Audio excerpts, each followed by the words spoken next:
And here I am to give you an insight of the corporate requirement, because that is very important, because most of us might not be knowing. We all want to achieve our dream job. That is what we are aiming at, right?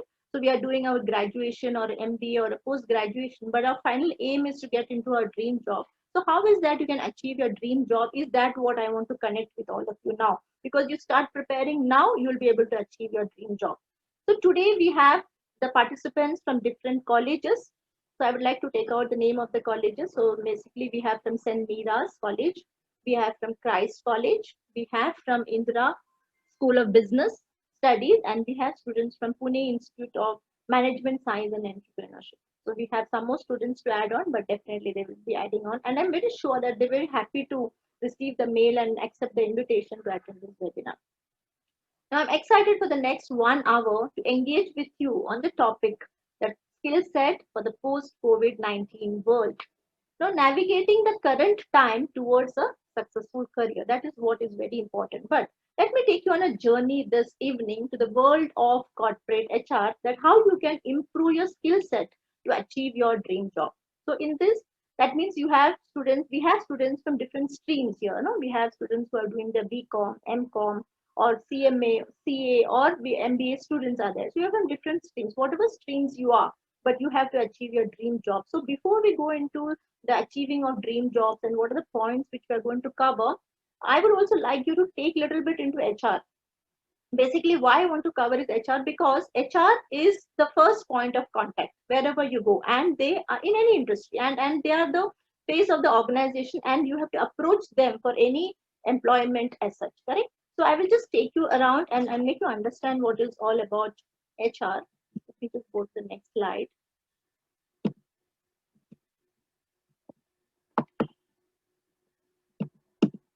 Okay, now let's take you here.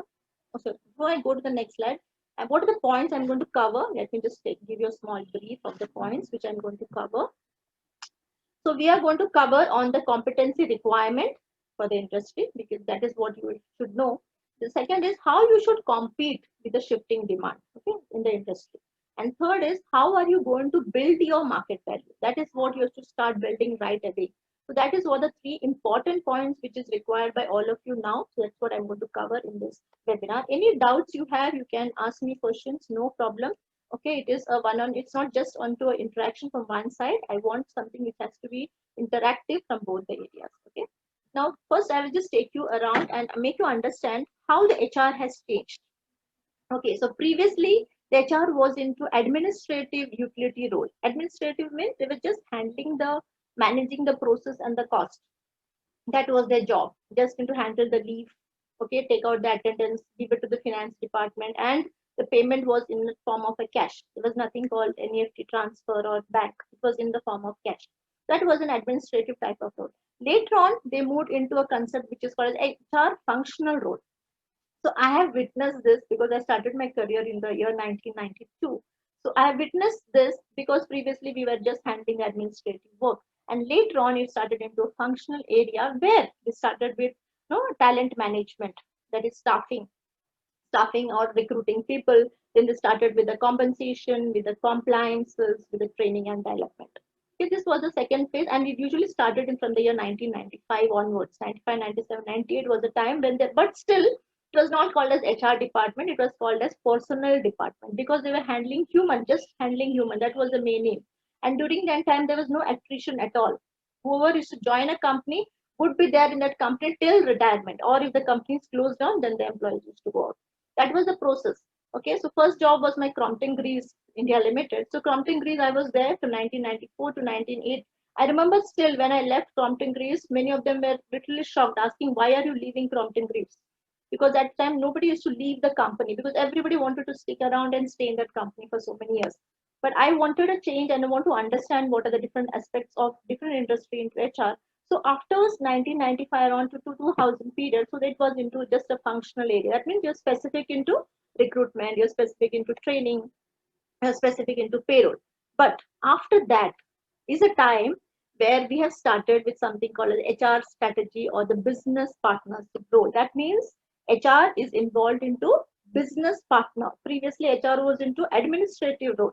That is just managing the administrative aspect. And the main person behind this to transfer the shift in the role is Ulrich model.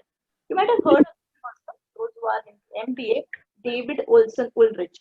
Have you all heard of this? Those who are doing their MBA? Yeah. Have you heard of this management guru, David Ulrich? Yes or no? Have anybody heard of this person, David Ulrich?